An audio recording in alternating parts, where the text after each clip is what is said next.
여러분, 믿음이 뭐라고 생각하십니까? 우리가 많이 얘기하는데 믿음 좋다, 믿음이 있다, 믿음이 없다 얘기하는데 믿음이란 무엇인가? 오늘 말씀을 통해 함께 그 은혜를 나누려고 합니다. 예수님께서 가버나움의 어떤 백부장을 부하의 질병을 고쳐주셨습니다. 그런데 이 사건은 단순히 병 고친 얘기가 아닙니다. 이 말씀을 통해서 믿음의 본질, 믿음이 뭔지에 대해서 우리에게 가르쳐 주고 있습니다. 주목할 점은 우리가 지금 읽은 이 말씀을 보면 예수님께서는 백부장을 만나신 적이 없습니다. 그리고 이 말씀이 끝날 때까지 백부장과 예수님은 만나지도 못합니다. 병들어 죽게 된 백부장의 종이에게도 어떤 병인지 그가 어떤 상태였다가 회복됐는지에 대해서도 기록되어 있지 않습니다. 그는 예수님을 직접 만나보지도 못했는데 그를 괴롭히던 병이 떠나갔고 죽음에서 구원을 받게 되었다. 오늘 말씀은 그것을 전합니다. 무엇이 이런 기적을 삶에서 나타냈는가? 여기에 관심이 있습니다. 더불어서 한 가지 더 우리에게 생각하게 하는데, 왜 우리는 똑같은 믿음을 가지고 있는데 왜 우리는 우리의 삶에서 예수님을 통해서 이런 기적을 체험하지 못할까 하는 생각을 품고 오늘 말씀이 전하는 메시지를 듣는 저와 여러분들이 되기를 바랍니다. 그런 맥락에서 우리 누가복음 7장 2절로 3절을 다시 한번 그 뜻을 생각하면서 한 목소리로 읽어보겠습니다. 어떤 백부장이 사랑하는 종이 병들어 죽게 되었더니 예수의 소문을 듣고 유대인의 장로 몇을 보내어 오셔서 그 종을 구원하시기를 청한지라. 아멘. 백부장이 누군지를 이해할 때 이 말씀의 뜻을 우리가 잘 깨닫게 됩니다. 로마 군대의 지휘관입니다. 100명을 다스리고 있다 그래서 백부장이고, 백부장 위에는 1000명을 다스리는 천부장이 있습니다. 그가 백부장이라는 이야기를 통해서 그의 신분이 이방인이라는 것을 성경은 분명히 우리에게 드러내고 있습니다. 유대인이 아니고 이방인이었습니다. 이 이방인을 요즘 말로 바꿔서 말하면 한마디로 교회에 안 다니는 불신자란 말입니다. 유대인들은 모세의 율법을 지키고 하나님의 말씀대로 살려고 하는 혈통으로나 또 율법적으로나, 혈통은 아브라함의 자손이고 율법적으로는 모세의 율법을 지키기 때문에 유대인들은 스스로 하나님의 자녀고 믿음이 있는 사람이다 이렇게 말한다면, 이방인은 요즘으로 말하면 불신자, 하나님의 율법도 모르고 혈통적으로도 아브라함의 자손도 아닌 그런 사람이었다는 사실입니다. 그런데 오늘 이 백부장의 모습이 어떤지 예수님을 모시러 왔던, 데리러 왔던 장로들에 의한 백부장에 대한 평가를 통해서 그가 어떤 사람인지를 우리가 살펴보게 됩니다. 누가복음 7장 4절로 5절을 한번 읽어보죠. 이 백부장은 어떤 사람인가? 시작. 이에 저희가 예수께 나와 간절히 구하여 가로되 이 일을 하시는 것이 이 사람에게는 합당하니이다. 저가 우리 민족을 사랑하고 또한 우리를 위하여 회당을 지었나이다 하니. 아멘. 잘 아시는 대로 2000년 전 유대 땅은 로마의 식민지였습니다. 이 식민지는 수탈의 대상인데 이 백부장은 놀랍게도 그는 사람들을 강포하지 않았고 피지배층인 유대인들에게 자비를 베풀었다는 겁니다. 뿐만 아니라 그들을 위해서 회당도 지어주는데 앞장섰다는 겁니다. 신에 대한 경외심을 가지고 있는 사람이란 사실을 이 그들의 얘기를 통해서 미루어 짐작할 수 있습니다.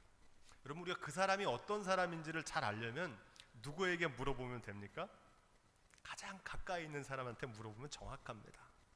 저에 대해서 가장 정확하게 알려면 저희 아내가 제일 저에 대해 잘 압니다.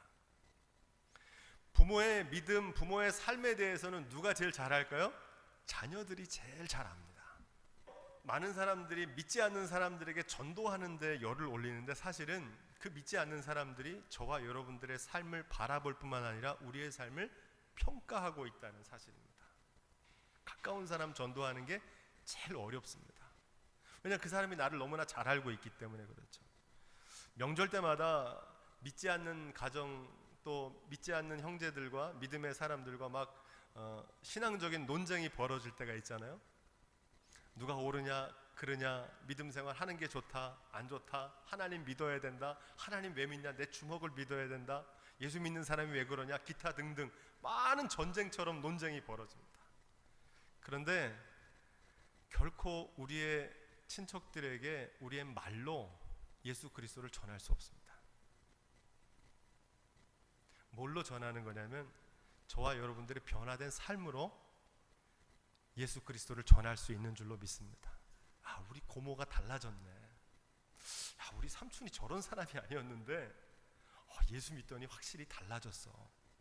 이런 말을 그 사람이 내 앞에서 하는 게 아니라 다른 사람에게 나에 대해서 말할 수 있을 때, 바라기는 저와 여러분들의 변화된 삶으로 그리스도를 증거하는 전도자가 될 수 있기를 주님의 부탁을 드립니다. 오늘 말씀의 이 백부장은 그런 사람이었습니다. 그 백부장을 소개하는 유대인 장로들의 말을 통해서 이 백부장이 비록 이방인이었지만 유대 사람들에게 인정받고 칭찬받을 만한 사람이었다는 사실입니다.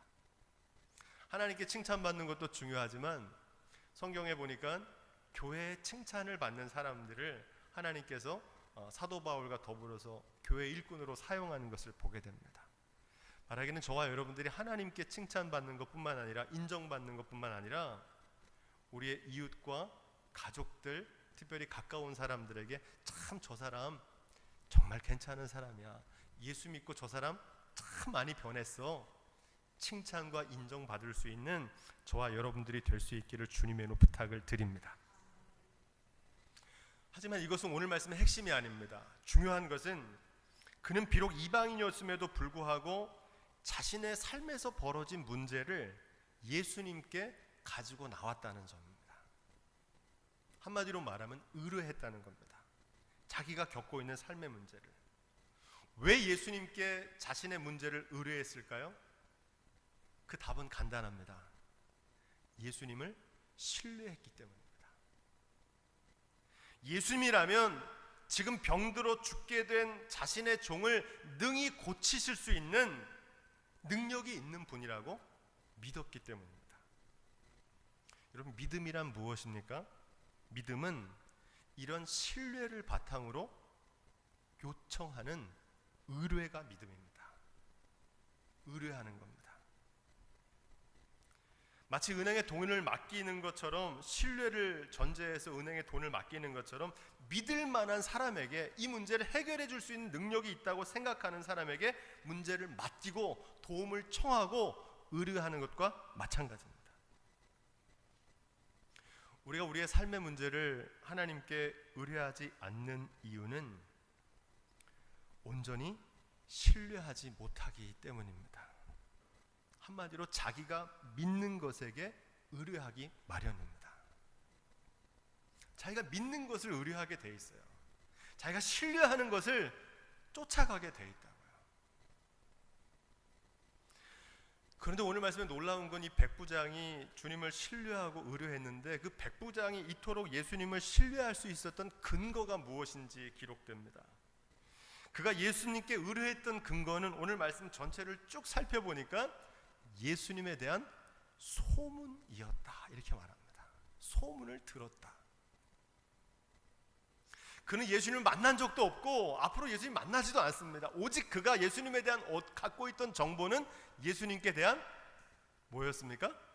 소문뿐이었다는 겁니다. 예수의 소문을 듣고 그 예수님에 대한 신뢰와 의뢰를 했다는 사실입니다. 대부분 사람들은 교회 열심히 다니고 교회 오래 다니고 봉사를 많이 하고 기도와 헌금 생활 많이 하면 믿음이 좋은 사람이라고 생각합니다. 심지어는 그 직분을 가지고 믿음이 좋다 생각합니다. 목회자면 믿음이 좋고 평신도는 믿음이 좀 약하다. 여러분, 그렇지 않습니다. 오늘 말씀은 그게 아니라는 사실을 우리에게 가르쳐주고 있습니다. 많은 사람이 이렇게 생각하는 이유는 믿음을 외적인 행위로 판단합니다. 그런데 오늘 말씀은 이 믿음에 대해서 전혀 다른 기준을 우리에게 제시해주고 있습니다. 믿음은 주님께 자신의 삶의 문제를 맡기고 의뢰하는 사람이야말로 진짜 믿음의 사람이라는 겁니다. 믿음의 근거는 신뢰의 바탕을 둔 의뢰라는 사실을 우리에게 분명히 가르쳐 주고 있습니다. 우리 함께 따라해 보겠습니다. 믿음은 신뢰다. 여러분, 주님을 신뢰하시기를 주님의 이름으로 부탁을 드립니다. 믿음은 의뢰다. 따라해 보겠습니다. 믿음은 의뢰다. 여러분, 삶의 주관자이신 주님께 우리의 삶에서 벌어지는 크고 작은 문제를 의뢰할 수 있는 믿음이 있기를 주님의 이름으로 부탁을 드립니다. 오늘 말씀은 그는 이방인이었고 주님의 소문만 들었을 뿐인데 자신의 문제를 주님께 의뢰했습니다. 가지고 나온 거죠. 백부장은 예수님을 주님으로 믿노라 고백하고 자부하는 저와 여러분들의 믿음을 다시 한번 돌아보게 합니다. 이 말씀은 우리는 어떻습니까? 매주일 나와서 주님께 예배를 드립니다. 설교 말씀도 듣고 찬송도 하고 기도도 올려드립니다. 그런데 과연 우리의 삶에서 벌어지는 크고 작은 문제를 삶의 주관자라고 고백하는 주님께 얼마나 의뢰하며 살아가고 계십니까? 오늘 주일학교 아이들과 잠언서에 나오는 이런 말씀을 나눴습니다. 사람이 자기 길을 계획할지라도 그 걸음을 인도하시는 분은 여호와 신이라. 여러분, 그렇게 믿으십니까? 그렇게 믿으신다면 내 삶을 인도하시고 결정하시는 그분, 결정권자이신 삶의 주관자이신 주님께 얼마나 나의 삶의 문제를 의뢰하고 맡기며 살아가고 계시냐는 사실입니다. 이렇게 삶의 문제를 삶의 주관자이신 주님께 의뢰하지 않는 이유가 뭘까요? 그 이유는 간단합니다. 예수님께서 겨자씨 한 알만한 믿음이 있더라도 산을 들어서 옮길 것이다 했는데 겨자씨 한 알만한 믿음이 없다는 얘기는 여러분 믿음이 있다는 얘기입니까? 없다는 얘기입니까? 없다는 얘기입니다. 겨자씨 한 알만큼도 삶의 주관자이신 예수님을 신뢰하지 못하기 때문이란 사실입니다. 교회에서는 주님 주님 하며 주님을 삶의 주관자로 고백하고 찬양하지만 정작 삶으로 돌아가서는 주님을 신뢰하지 못합니다. 세상에 믿을 건 돈밖에 없다고 확신하며 살아갑니다.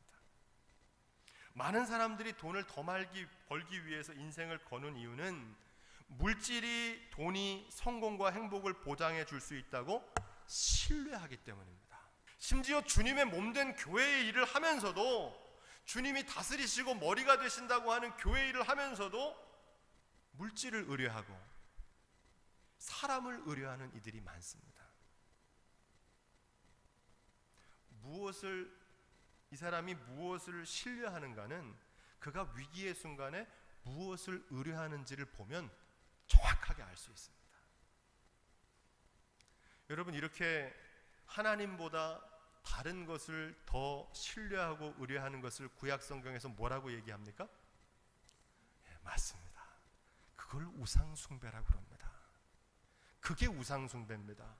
금불상에게 절하고 나무와 바위에게만 절하는 것이 우상 숭배가 아니고 하나님 아닌 다른 것을 더 신뢰하고 의뢰하는 것, 삶의 주관자이신 주님을 아니고 다른 것이 우리의 삶의 주관자처럼 여기며 살아가는 것이 바로 우상 숭배입니다. 예수님께서 백부장의 집으로 그 발걸음을 향해 가시던 길에 백부장의 친구들을 또 보냅니다.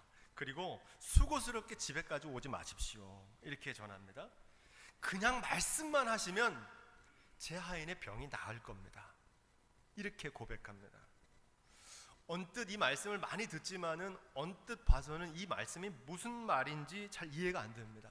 하지만 이어지는 8절의 백부장의 말을 들어보면 이게 무슨 뜻인지를 분명하게 깨닫게 됩니다. 우리 8절도 읽어볼까요? 시작.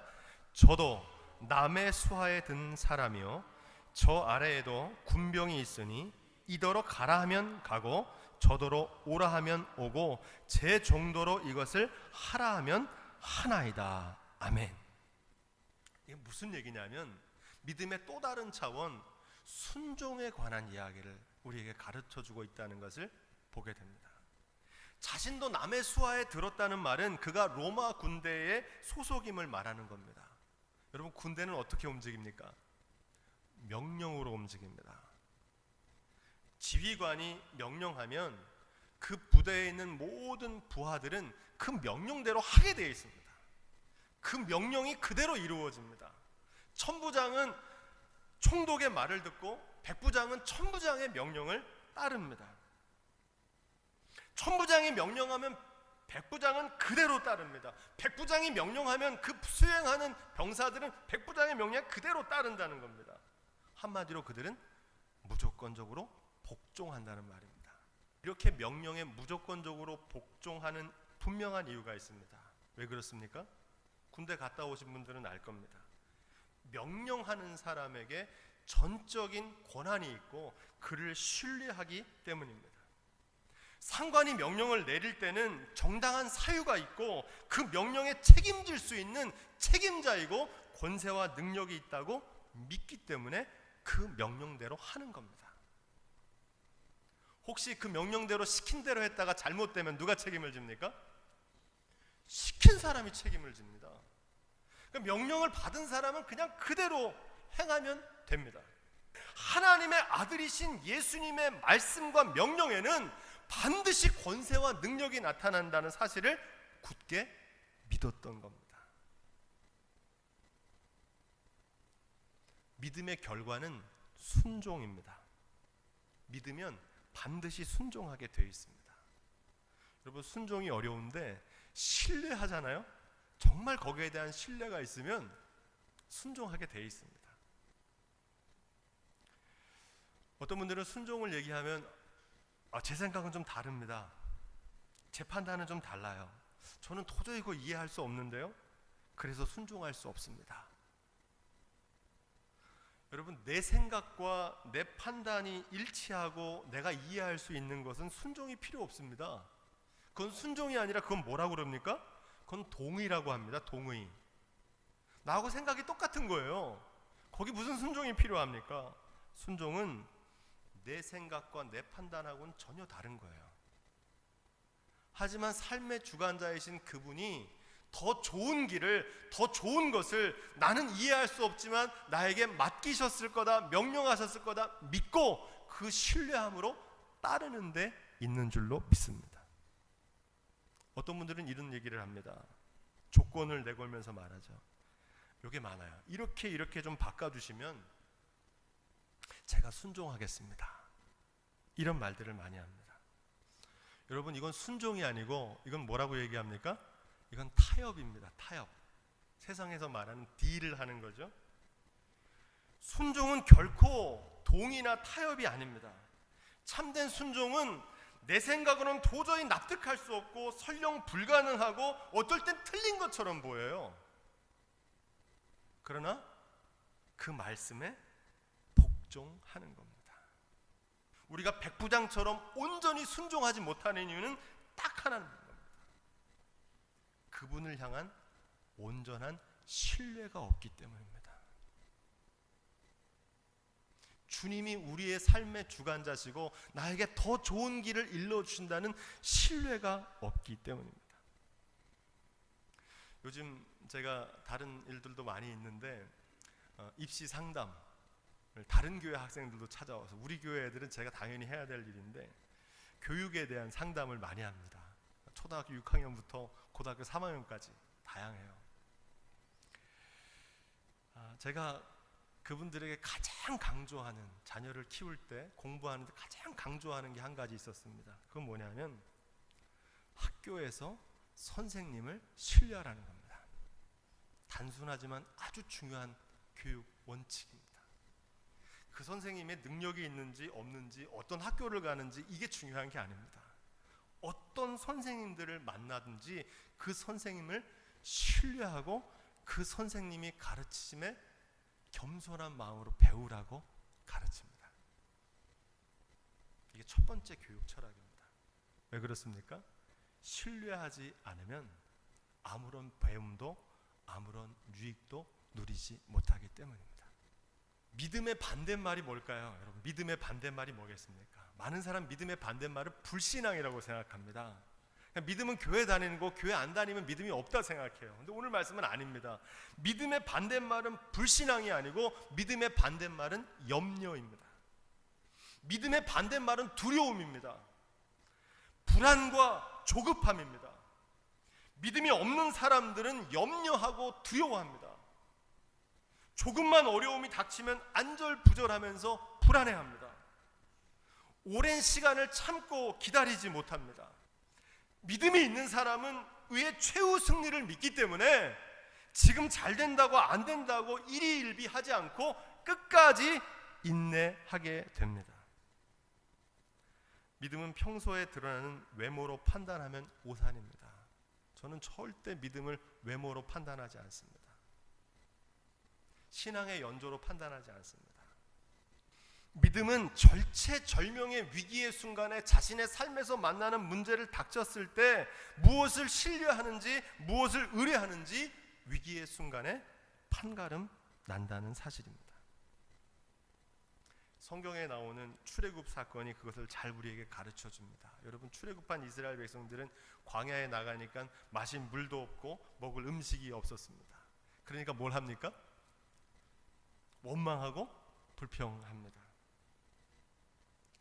그러나 모세는 그런 삶의 문제를 만날 때마다 모세는 어떻습니까? 하나님께 그 문제를 가지고 나아가 기도합니다. 원망하고 불평하는 백성들, 하나님께 나아가 기도하는 모세, 극명하게 대비되고 있습니다.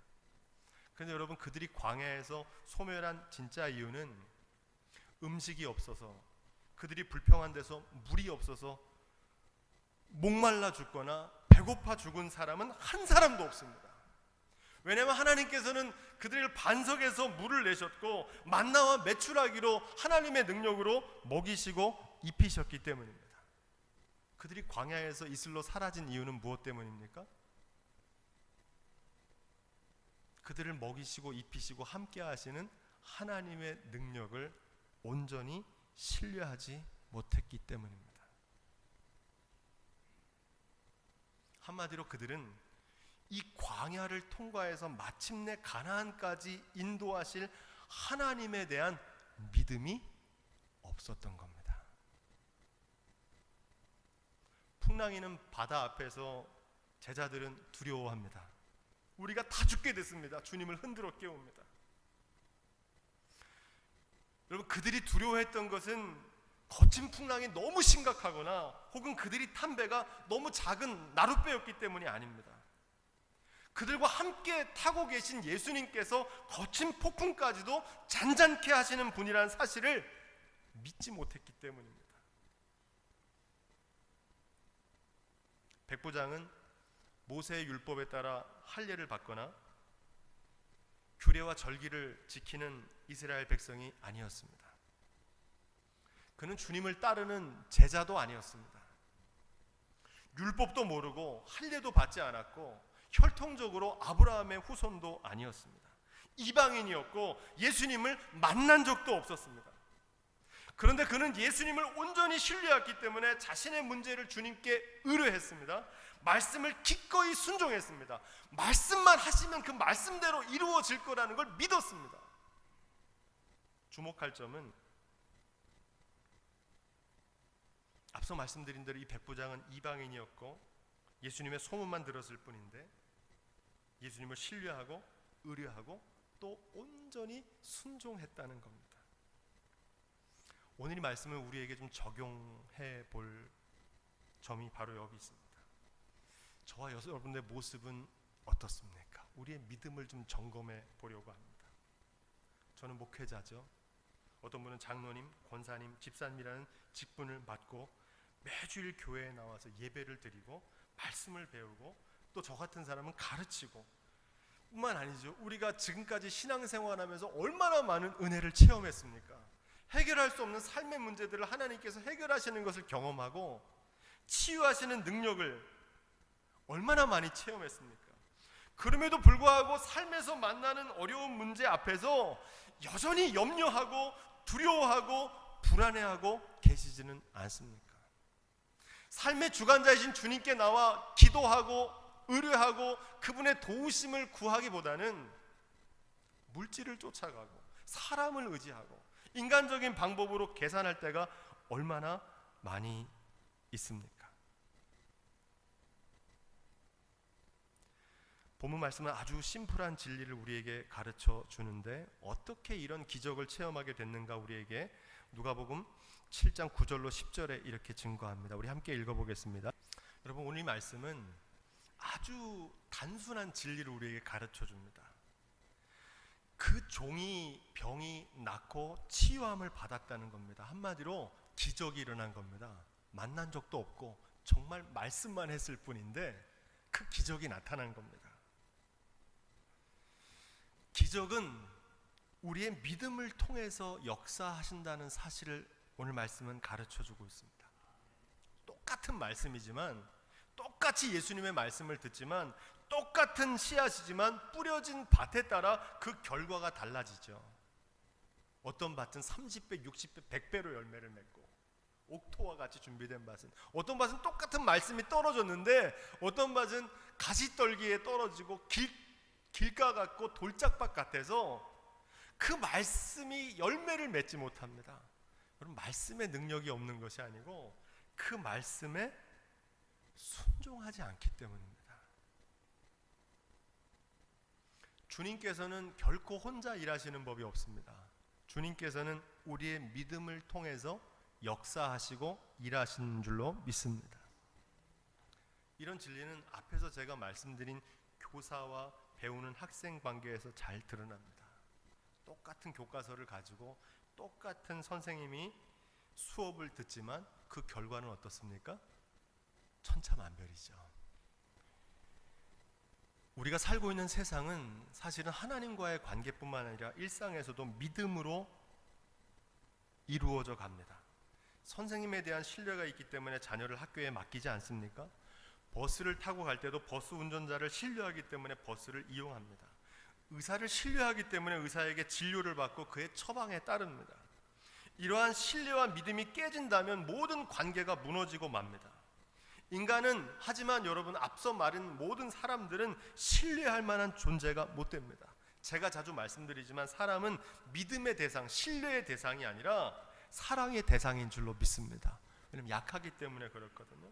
그런데 오늘 많은 신앙인들은 교사와 의사, 운전서만큼도 주님을 신뢰하지 못하며 살아갑니다. 하나님을 아버지로 고백하면서도 삶의 문제를 의뢰하지 않고 삶의 무기와 위기와 문제 앞에서 믿음이 없어서 두려워하고 염려합니다. 다른 것을 의지합니다. 삶에서 기적을 체험하지 못하는 이유는 바로 여기 있습니다. 우리 주님의 말씀이 능력이 없어서가 아닙니다. 겨자씨만큼도 없는 우리의 믿음 때문입니다. 예수님께서 백부장의 믿음을 보고 놀라시면서 돌이켜 주님을 따르던 무리들에게 말씀하십니다. 이 말씀이 오늘 말씀의 핵심입니다. 여러분, 그 무리 가운데는 12 제자들도 있었고 그 무리 가운데는 당대의 둘째가라면 서러운 믿음의 사람 바리새인들과 서기관들도 있었습니다. 주님께서 가장 안타까워하신 것은 자신을 믿어주지 않는, 스스로 믿음 좋다고 생각하는 이스라엘 백성들과 제자들이었다는 사실입니다. 그래서 예수님께서는 이렇게 말씀하십니다. 내가 이스라엘에서도 이만한 믿음을 만난 적이 없다. 처음 봤다, 이런 믿음. 이 말씀은 오늘 예배하는 그리스도인, 또 주님의 제자, 믿음의 사람, 하나님의 자녀라고 고백하는 우리를 향한 우리의 믿음 없음에 대한 주님의 책망이고 안타까운 음성입니다. 주님의 제자라고 하면서 이 이방인만큼도 믿음이 못해서야 되겠느냐? 우리가 순종한다는 건 여러분, 말씀에 순종하는 겁니다. 하나님의 말씀. 어떻게 말씀에 순종합니까? 우리가 성경에 나오는 말씀들을 읽고 아멘 하면 그 말씀이 나에게 임한 겁니다. 그럼 그 말씀을 나의 삶에 적용하고 그 말씀대로 이루어질 거라는 걸 믿는 겁니다. 할렐루야. 순종한다는 건 하나님의 뜻에 순종하는 겁니다. 하나님의 뜻을 어떻게 합니까? 하나님 보이지도 않는데, 말씀하시지도 않는데. 여러분, 하나님의 뜻을 분별할 수 있는 가장 큰 기준이 성경 말씀입니다. 근데 이 말씀만 가지고 분별할 수 없고 제가 여러분께 두 가지를 알려드리겠습니다. 따라해 볼까요? 어떻게 하면 하나님을 기쁘시게 해드릴까? 여러분, 하나님의 말씀대로 순종하고 이 물음을 던지십시오. 하나님이 어떻게 하면 기뻐하실까? 대부분 사람들은 어떻게 하면 내가 더 기쁠까? 이 생각을 하는 겁니다. 어떻게 하면 하나님을 기쁘시게 해드릴까 물어보면 그 물음에 대한 응답을 하나님께서 주십니다. 어떻게 주시냐? 말씀으로 주십니다. 말씀에 기록되어 있거든. 말씀을 잘 보면 하나님은 어떤 것을 기뻐하시는지 기록되어 있어요. 이거보다 더 중요하게 하나님의 뜻을 분별할 수 있는 질문이 있는데 따라해 보겠습니다. 예수님이라면 어떻게 하셨을까? 여러분, 이 질문을 물으십시오. 그러면 깨닫게 됩니다. 예수님을 통해서 정확하게 하나님이 기뻐하시는 뜻이 무엇인지가 드러났거든요. 그래서 우리가 잘 묵상해 보면 있잖아요. 예수님이라면 어떻게 하셨을까를 물어보면 주님께서 가장 좋은 길을 우리에게 일러 주십니다. 성경에 기록되어 있어요. 그래서 성경 말씀을 잘 읽어야 돼요. 그래야 예수님이라면 어떻게 하셨을지, 하나님을 어떻게 하면 기쁘게 해드릴지를 깨달을 수 있기 때문에 그렇습니다. 하나님께 물으시면 반드시 응답하십니다. 성령을 통해서 감동을 주세요. 그리고 어지간한 사람이면요, 뭐가 하나님이 기뻐하시는 일인지는 압니다. 예수님이라면 어떻게 하셨을지 신앙생활 안 하는 사람들도 알아요. 교회가 무슨 일을 해야 되는지, 교회 가면 이런 일을 하면 안 되는지, 예수님이라면 어떻게 하셨을지 믿지 않는 사람들도 알아요. 다만 우리가 그 깨달은 대로 행하지 못할 뿐이라는 사실입니다. 바라기는 저와 여러분들이 오늘 이 말씀을 통해서 참된 믿음으로 신뢰하고 의뢰하고 순종함으로 하나님이 예비하신 놀라운 축복의 기적의 주인공들이 다 되시기를 주님의 이름으로 축원드립니다.